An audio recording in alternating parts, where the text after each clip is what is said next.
What's up, all you cyberpunks and retro nerds out there? I'm your host, Tommy the Hammer.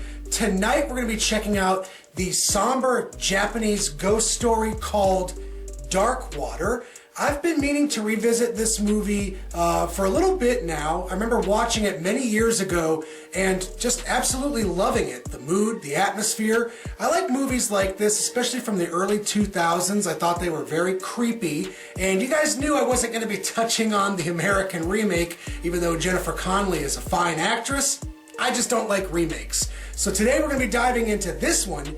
You know this routine, guys. Check out the trailer. Peep that shit, motherfuckers, and when we get back, you guys are gonna know my opinion on Dark Water. うちの部屋の天井から水が漏れてんですけど。建物自体はだいぶ古いですから。今日はどなたが迎えに来てくれるんですか。離婚なさったそうですね。そういう家庭の子供にはよくあることなので。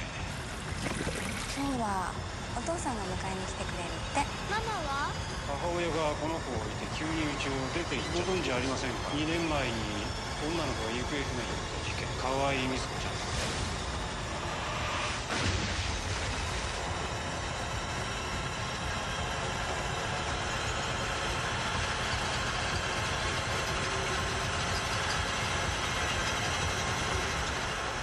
このぐらい水の底から。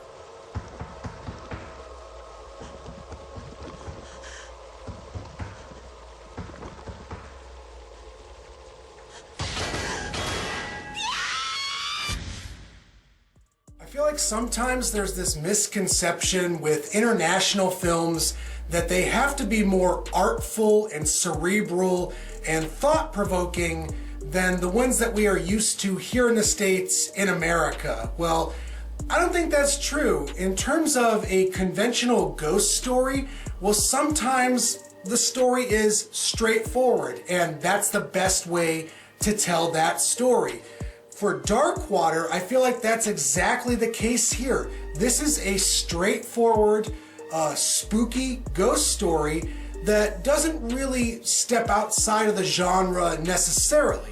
For some strange reason, this movie hit me in the feels a lot more today than it did back in the mid-2000s. The basic setup for this movie is pretty simple enough. You've got a woman who's divorced and she has a daughter and she's trying to keep this daughter. There are nefarious characters and, you know, her ex-husband that are trying to take this little girl away from her, and she's doing all she can to keep this little girl. She's jumping through all their hoops. She's, you know, getting a new job. She's getting an apartment, and this place is kind of a dive. It's a shithole.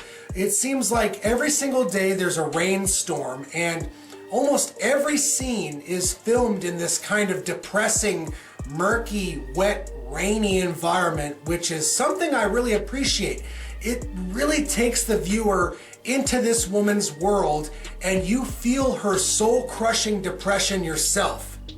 That is the rock and sediment to this film. I mean, you wouldn't give half a shit about these characters if it wasn't relatable. And I gotta say, for Dark Water, it's ultimately a human and relatable story.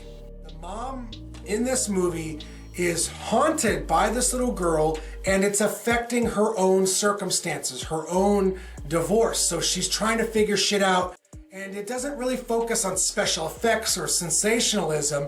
It's focusing on her own depression and her own past. So I feel like that's what makes this movie kind of head above water compared to the rest of them. And if you're looking for something that is creepy and full of atmosphere and dread, out of 10 stars, I could give the original Japanese movie Dark Water a solid 6.5 out of 10.